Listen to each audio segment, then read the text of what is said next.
Hi, I'm Nikki Kendall, and I'm a certified professional canine nutritionalist and the founder of Kibbleless.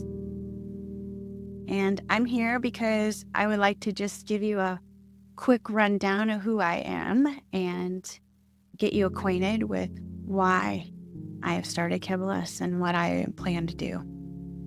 So, I am a mom and a wife and a avid dog person. I am totally obsessed with dogs, like completely obsessed.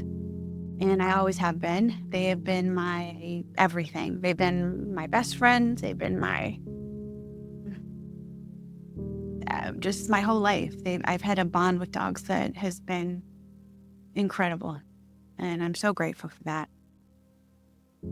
So I started off my life growing up in Wisconsin, and in 1971 I was born, and my grandfather was a chiropractor, and he was the patriarch of our family. He instilled a lifestyle, I guess, maybe that's the right word, maybe not, but of kind of holistic, taking care of yourself, getting adjustments and eating clean. And that was just kind of the way I was raised. It was normal for me. And it was normal for me to watch him interact and deal with people the same way that he dealt with animals, was just to take care of them the way that they were intended to be taken care of. And as a child, you just kind of take that on as normal. But what I didn't realize that was preparing me for something later in my life.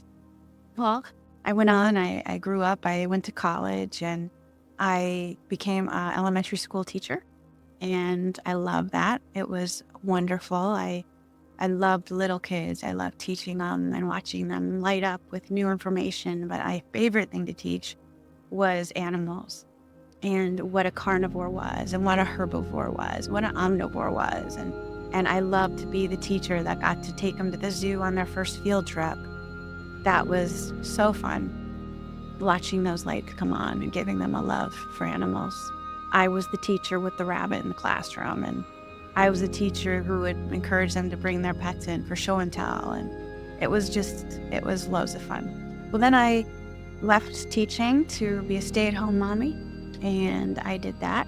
And as I was doing that, I wanted an outlet, and I wanted something else. So I became a dog breeder. A lot of time, effort, and energy was put into research and trying to figure out genetics. The thing that led me down that path was I have a daughter who, when she was 7, got severely ill, and we brought her home with home health. She was in a wheelchair, and her struggle to get well was long and scary.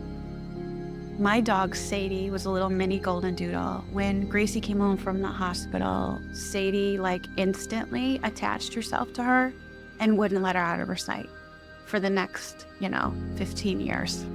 This dog became my daughter's shadow and loved her like I have never seen a dog love a human. And she lived for almost 18 years just thriving and loving Gracie with all her soul. It's a bond that I had never had with a dog. And I was kind of jealous that my dog chose my daughter, but I was cool with it because it was, it was beautiful. And I realized that when dogs really are all in and attach themselves to a person, it's just like they live and die for that person. So I saw this bond take place between Gracie and Sadie, and I decided that's what I want to do. I want to create a dog who will live as long as possible and give children with special needs and children with allergies and parents who need to train these dogs with specialty trainers, like for autism, for example, to be a tethered dog, or for diabetes, to be a diabetic alert dog. For seizures, we bred dogs for kids with chromosomal disorders and emotional disorders, and you name it, we did it. And I had a 2-year wait list, and I was good at what I did. I had the genetics totally nailed down. I had trainers who were recommending me, and it was quite an amazing honor to be chosen to be these dog parents' breeder for their special kids. So I did that for 14 years. And in 2021, we had 3 litters of puppies. Those 3 litters of puppies, all 3 of them had diarrhea when we introduced kibble. I didn't even question it was the kibble. I automatically assumed it was my genetics, or it was something I missed, or it was something the moms had picked up in the yard. I just never even, it never even dawned on me there could be something wrong with the food. We were feeding premium food that had an amazing reputation. So I just didn't question it. My vet told me about it, and that's what we did, and done. It's also, when I had people sign contracts with me, it was the food that I told them they need to stay on this food for at least the first year of the puppy's life. So with that being said, 2021 came and all these puppies had diarrhea, and I felt like I was failing my customers. I was failing these precious puppies because I couldn't figure out what was wrong. They went through metronidazole and Tylenol and cyclic diarrhea, and it was just not working. So the families took them home, and my vet said, well, it's probably stress-induced, so once they get home to their natural environment and then with their families and their own vets, they'll be fine. That didn't happen. They continued to stay sick, and finally, a lot of these pet parents would call me and say, look, we got to stop this food. My vet's saying we need to change to this food and this food. So now I have all these puppies that are on totally different diets and out there all over the country. And I had 2 in particular that caught my attention. These 2 dogs went to homes where they had never owned a dog before. And they started doing their own research, and they found that feeding a whole food diet was best. I was the person that was standing back and saying, no, these dogs are not meant to eat people food, and they are not going to live very long. Don't do it. I was in their ear yapping at them to not do that. And they said, but they're doing great. They're doing so much better than they were in kibble, so, we really don't have a choice. So I just kind of chalked it up with, okay, well, those dogs are not going to be as healthy as the other dogs are. And they did great. So great that they were doing much better than the other dogs in the litter. So as soon as I would have someone call me and say, we're still having issues, I say, call so-and-so, because they figured it out. I still continued to feed kibble to my dogs and didn't question it. You'd think I would have, but I didn't. So then fast forward to 2023, and my husband and I have to go to Florida to help my in-laws because my father-in-law got ill. So we had to split our time. Now my kids are in college and self-sufficient, and we took 3 dogs with us, and we were traveling back and forth from Florida to Virginia.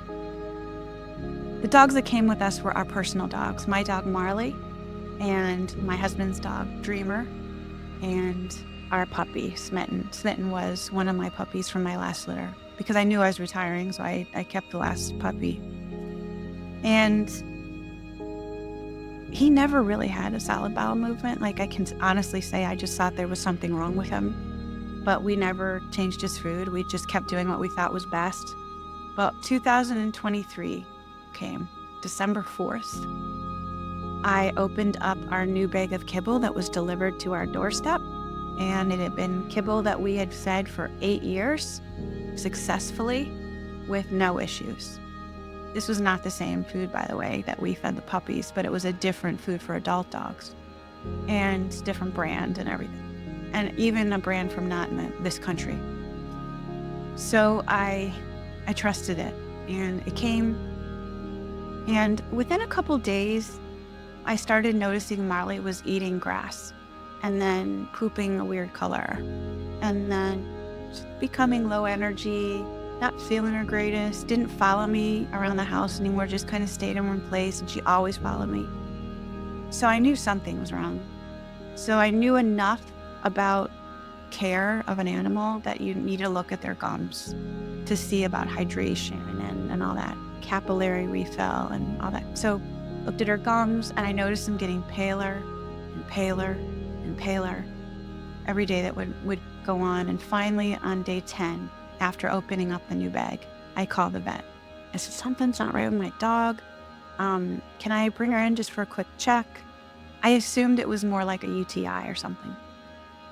And they said, sure. I got in the very next day, and they immediately did blood work. Now, the last time she had been at the vet was that summer for a well visit. She wasn't due for any shots or anything, so she just had blood work and the regular, stuff they do for the yearlies, but without the vaccines because she wasn't due. Same with Dreamer. They both got a clean bill of health. Their blood work worked excellent. I mean, everything was fine. So I just never assumed that we were dealing with anything bad. It was just, like I said, maybe a UTI. So did the blood work. It was a little weird. So she said, I'd like to do an x-ray. Let's just do an abdominal x-ray just to make sure everything's good. Did the x-ray. The x-ray came back and it was foggy, like cloudy. So she said, I don't know why that would be, but I really would like to just double check some things, and I would like to do an ultrasound. So she did an ultrasound on her. This time, when the vet tech brought her back to me, I could see, pretty good at reading people, and I could see her face. She didn't want to look at me, and she looked sad. So Marley jumped up on the bench with us, and she was sitting between my husband and I, and she was very peaceful. Like, she hated to go to the vet. She hated to go to the groomer. This was the dog that I tried to get her out of the back seat, and she'd pull back all the way, so I'd have to reach my whole body in to kind of scoot her out of the car. This time, she was not like that at all. She was calm. She was not shaking. She was totally, I think she knew that these people were here to help tell my husband and I what was wrong, what she already knew, that she was dying. So the vet came into the room after the ultrasound, and she knelt down in front of me. And she had tears in her eyes. And she said, this is the worst case scenario. And I hate this. She said, this is the worst part for me as a vet. But she is dying.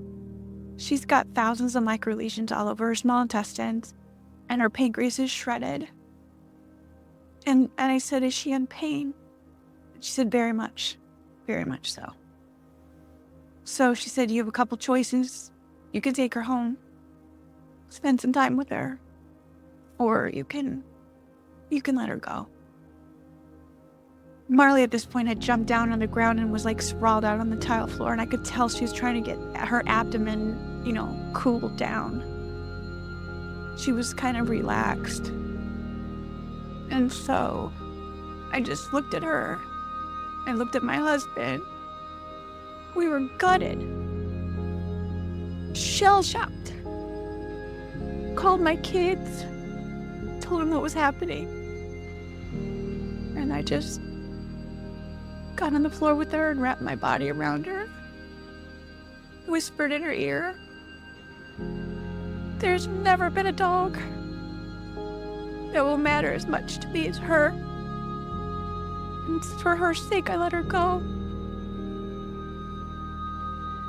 I walked out of there without my dog. And I walked back in the house to Smitten and Dreamer, and they knew something was wrong. I could tell. I mean, their dispositions changed. Well, we had to get ready to go home to Virginia to have Christmas with our kids. So we packed up Dreamer and Smitten and went home.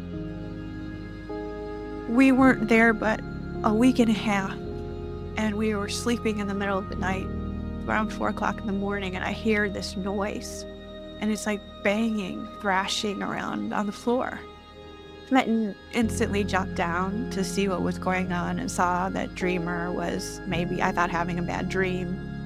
I went over to him, I tried to wake him up, and he wouldn't respond to me. He was having a full-on seizure. And we rushed him to the ER, and we didn't get him there in time. He couldn't be saved. The vet did a post-mortem ultrasound because she found out that we had lost another dog just a few weeks ago. This was exactly 3 weeks to the day of losing Marley. We were feeding the same food, a bag of food. And she said, for the first time, she said, "I'm suspicious that this is from a toxin." Well, the first thing I thought about was chemicals. What chemicals could they have gotten into? Well, I don't even use chemicals. I don't even clean with chemicals. I clean with vinegar mostly, and I have epilepsy, so I can't be around that kind of stuff. It triggers seizures for me. We don't use chemicals in the yard. So it was just very confusing to me as to what it could be. So I was in panic mode because we still have one dog that's eating this food. Smitten. He's our 2-year-old. So we are driving back to Florida, and I had not put him back on the kibble when we found that out. We were just kind of winging it, doing food from the grocery store. I get online when I get back to Florida and I start researching, and they're all saying the same thing. This is not just you. There's other dogs who this has happened to. And it's not just your brand of kibble. It's many brands of kibble. And I was just I felt like I had tripped off into some alternate universe, alternate reality. What? What? What do you mean all kibble? It's not just mine? No, and it was so complicated to try to figure it out, and because it was so confusing and complicated, I went ahead and I hired a canine nutritionalist to help me, to guide me a little bit with Smitten, because I felt like we had to save his life. That was the first thing I needed to do. Forget why this is happening, we just gotta save him. So I got him into the vet. We did a workup on him. We found out that his blood work was similar. We found out his ultrasound results were very similar. A lot of little lesions that had not bursted open yet. Signs of pancreatitis. So he was in the beginning stages of dying. So 6 weeks after we had changed his diet over, we went and we revisited those labs and those tests, and we saved him. The lesions were gone. He had a little scarring on his pancreas, but nothing that was going to kill him. And his blood work looked really, really good. In fact, she said perfect. She walked me out in the lobby as I was going to pay, and she hugged me. And she whispered in my ear, "Don't stop what you're doing. Promise me you won't stop what you're doing." She pulled away, she winked at me, and she moved on with her day. And when I got in the car, it was just me and Smitten. My husband was working at home, but I was by myself in the car.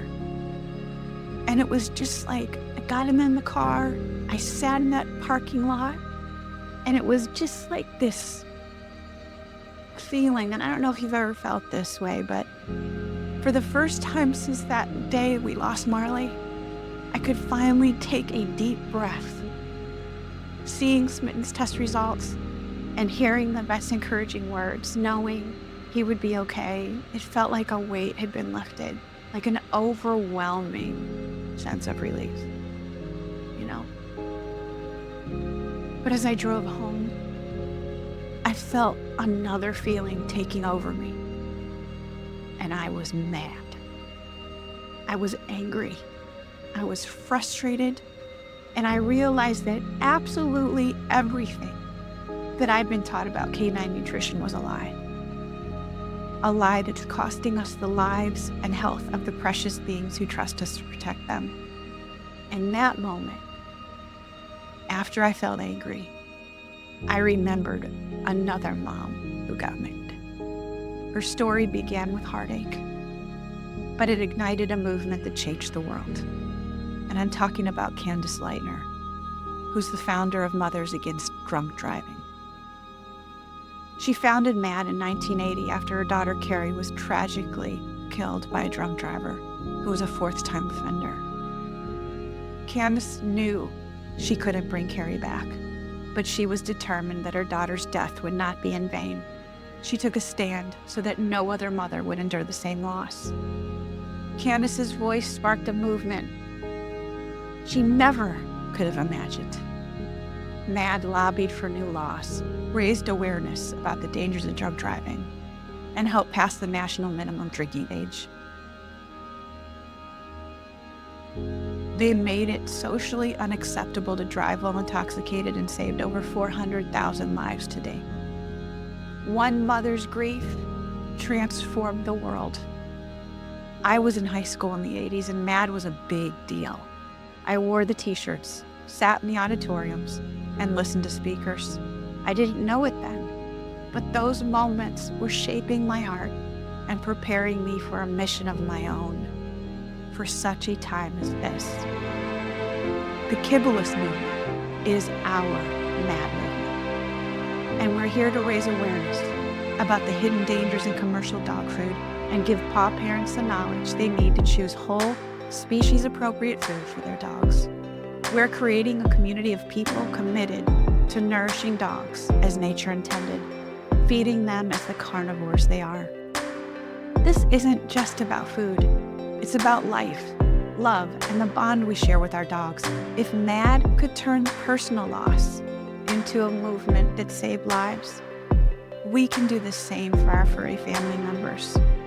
Together, we can shift the norm, demand better standards, and create a world where feeding nourishing, whole foods to our dogs is the new standard. Because dogs deserve food as pure as their love. They trust us to make the best choices for them, and it's time that we honor that trust by standing up for their health and their happiness and their lives. So from one paw parent to another, I'm inviting you to join the Go Kibbleless movement. Together, we can make a difference. One dog, one meal, one loving choice at a time. Join us in the Go Kibbleless movement for the love of our dogs and for the future that they deserve.